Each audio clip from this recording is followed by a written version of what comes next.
সর্দারিও তো সিধা বাতলা, জ্যাকা সব সয় ওই সর্দার হয়।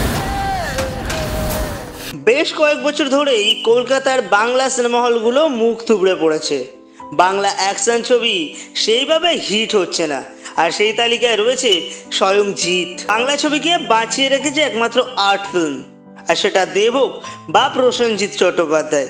বেশ কিছু বছর পর দেব ফিরলেন অ্যাকশন অবতারে। দেবের বাঘা যতীন, প্রজাপতি, কাছের মানুষ টনিক সুপারহিট হয়েছিল। তবে এই বছরের শেষে দেব ফিরছেন অ্যাকশন হিরো হিসাবে। ছবির নাম খাদান। গতকাল মুক্তি পেয়েছে খাদানের টিজার। খাদানের মূল গল্প হতে চলেছে কয়লা খনি অঞ্চল নিয়ে। এই ছবিতেই উঠে আসবে কয়লা খনি অঞ্চলের মানুষের জীবনের নানান কাহিনী।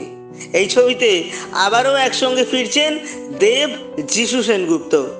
শেষবার যিশু সেনগুপ্ত এবং দেবকে একসাথে দেখা গিয়েছিল জুলফিকার ছবিতে। তবে এই ছবিতে মূল চরিত্রে রয়েছেন দেব এবং যিশু। এই ছবিতে দেব এবং যিশু অভিনয় করছে শ্যাম মাহাতো এবং মোহন দাসের চরিত্রে। এই কয়লা খনি অঞ্চলে কাজের সূত্রে আসে শ্যাম মাহাতো এবং তারপর মোহনের সঙ্গে পরিচয় হয়, আর এখান থেকে শুরু হয় মূল গল্পটা। আর এখান থেকে উঠে আসবে আরও অনেক কিছু। পুরো গল্পটা জানতে হলে অপেক্ষা করতে হবে ট্রেলার এবং সিনেমার জন্য। ততক্ষণ ভালো থাকুন, সুস্থ থাকুন। আজ এই জমিন খাদান হবে না তো শ্মশান।